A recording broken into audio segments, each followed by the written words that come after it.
done that.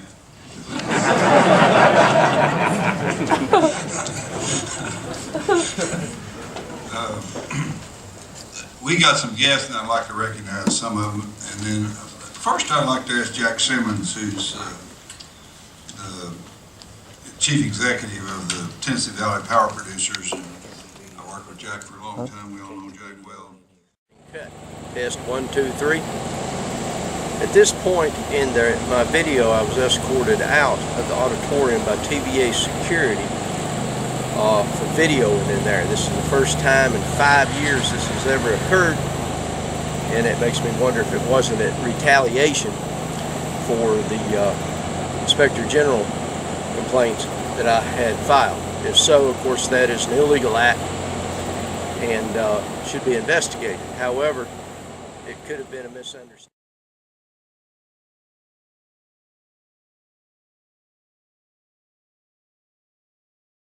With this, and there's no items on this that you'd rather not do this with.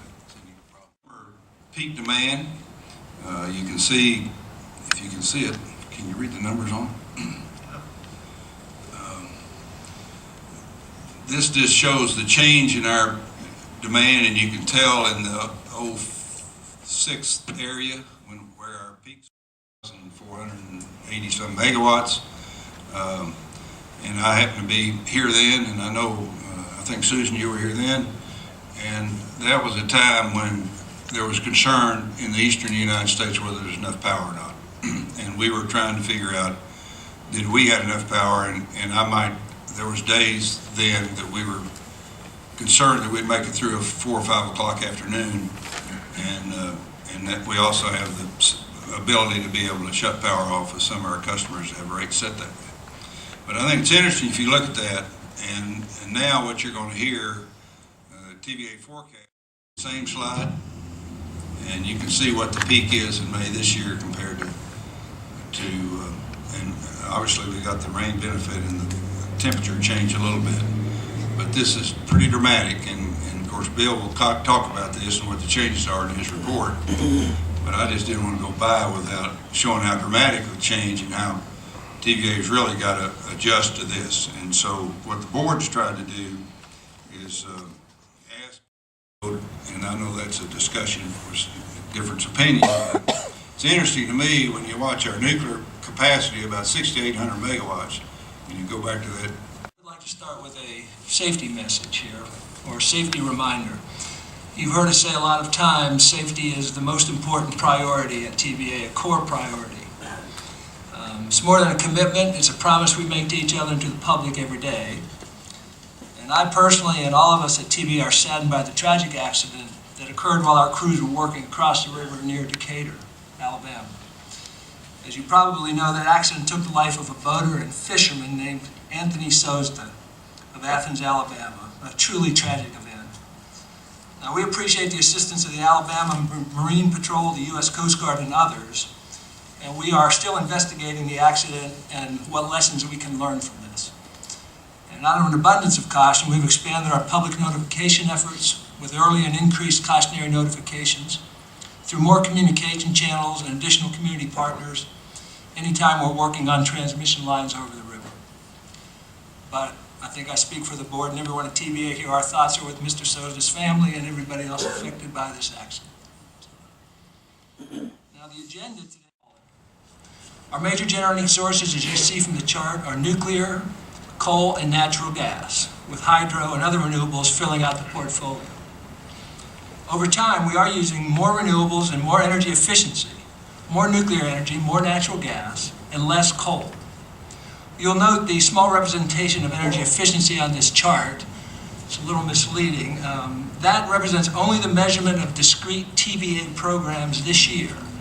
So it doesn't measure organic behavior of customers, individual efforts, rate designs, or those things.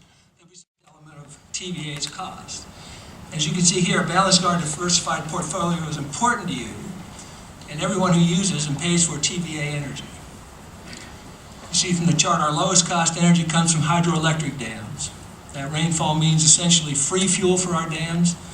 And as the chairman said, we've had plenty of free fuel this year. In fact, sometimes we've had too much of that free fuel. In terms of operating costs, nuclear plants are the next best thing to hydro.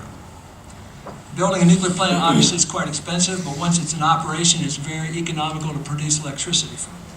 So that makes nuclear energy an important part of our base load every day, and about 30% of our generation so far this year comes from nuclear. Coal continues to be an important part of our generating mix and a very economical one. Now, we are reducing the percentage of coal to meet our commitments to reduce carbon emissions, but coal will remain a steady part of our portfolio for the long term. Natural gas prices have increased recently, but continue to be economical. And our investment over the last couple of years in natural gas is reasonably paying off for our customers. Now, at the high end of this chart, you see some of the challenge we have in working with customers and others to develop new energy technologies that are cleaner, but are currently not as cost-effective as others. So we'll spend about $25 million to buy solar energy this year. We'll also invest another $400 million in renewable energy this year. And this investment is helping to position our region as a leader in renewable energy. We heard this a while ago. I'll remind you, just last month, TVA, one of our customers, Pickwick Electric Cooperative, announced the two largest solar projects in the valley. Two 20-megawatt solar farms in West Tennessee, and I believe we heard there's potential for more of those. So that's good. Now, we're paying about an average of 7 cents per kilowatt hour for that solar energy, a price that is more in line with the cost of power we generate. Under some programs, as you can see from the chart, though, we're paying as much as 17 cents for a kilowatt hour solar power and 14 cents for wind power. And our average cost of generation, just to put that in perspective, is somewhere between 2.5 and 3 cents. So there's a significant difference in the price. And some have been vocal today about encouraging TVA to increase the amount of subsidized solar for various reasons. And you also heard from our customers today who are concerned about what those subsidies are doing to the bills for their customers. And that's really back to the balance word. That's the policy balance that this board has to make. We are going to adjust down the premiums we pay for the next year as the cost of solar energy comes down. We're doing this according to a plan that was agreed to by all stakeholders several years ago. We are also evaluating the level of solar capacity we will solicit next year. Energy efficiency. Together with our customers, we offer a variety of programs to help homes, businesses, and industries use their power more efficiently and thus reduce their energy bills. Our energy efficiency efforts are in the top quartile nationally, and our efforts and those of others are making a big difference here. As you can see, the gross regional product on the slide showed a dip with the recession, but is now increasing and is expected to continue to increase. At the same time, as you see, energy savings are also increasing. The amount of energy that employers use in their operations is decreasing, and peak energy demands are trending down and down significantly as well. In carrying out our responsibilities for environmental stewardship, we continue to reduce our carbon footprint and improve air quality. We've made about $6 billion investments in clean air. And you see from this chart, we've made some pretty significant results. Sulfur dioxide emissions from our coal plants are 94% below peak levels. Nitrogen oxide emissions are about 90% below peak levels. Our CO2 emissions are down more than 25% since 2005 levels, and will decrease more as we reduce our coal usage. And today we're making further improvements and further investments in this area. Low carbon and carbon-free generation sources account for almost half of the energy we produce this year. And that's pretty good, I have to say. The construction of scrubbers to control emissions from Gallatin fossil is underway, and we're continuing to retire coal units in keeping with our agreement with the Environmental Protection Agency and others. We're also studying the options for the remainder of our coal fleet and expect to complete that effort later this year. Watch Bar Unit 2 will be an additional source of carbon-free energy and further diversify our portfolio. Work there continues to be on schedule and on budget to begin operating by the end of calendar year 2015. Also in the area of environmental stewardship, TVA's integrated management of the Tennessee River system sets the standard on economic development. Our mission here is to make the region a better and more prosperous place to live. TVA's reliable and affordable electricity is an engine for the region's economy. It helps draw new business. I'll give you an example here, the Megasite program we've had. The Megasite program has created about 6,800 direct jobs. In addition, those industries generate business for suppliers, service providers, and others. The total number of direct and indirect jobs from the mega site programs comes to about 31,000 jobs and a total calculated payroll of about $1.4 billion. State and local taxes generated from these industries are about $112 million a year. So that adds up to a lot of opportunity for people who work and live here in the region. That's the good news. The harder news is this. Businesses and industries all across the region are facing cost pressures that put them at risk. And here's the risk of leaving or reducing their presence in our region and taking those good jobs elsewhere. When companies look at the cost of doing business, the price they pay for electricity matters. And is not increasing as it has in the past. And we expect a trend of flat to low growth to continue for the next decade. Less demand means our sales are down, and hence our revenues are down. So far this fiscal year, results show a 3% decrease in base revenue and sales that are basically flat compared to last year. And beginning this fall, update our long-range strategy for energy supply, the Integrated Resource Plan, and focus hard on economic development with the goal of attracting, retaining, and expanding economic opportunity here. So when you see the budget in Mr. Thomas's presentation, you'll see these major projects to support the mission we have. So the hard question here, how do we address declining revenues, less money to spend, and make the necessary investments in one of the nation's largest power systems? As you know, we operate with a cost recovery model, and we work closely with our customers for the region's long-term success. But in the end, our rates directly reflect how much we spend.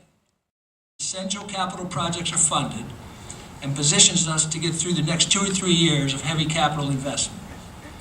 That'll put us on a glide path from where we are today through those big ticket projects while we manage down our O&M expenses.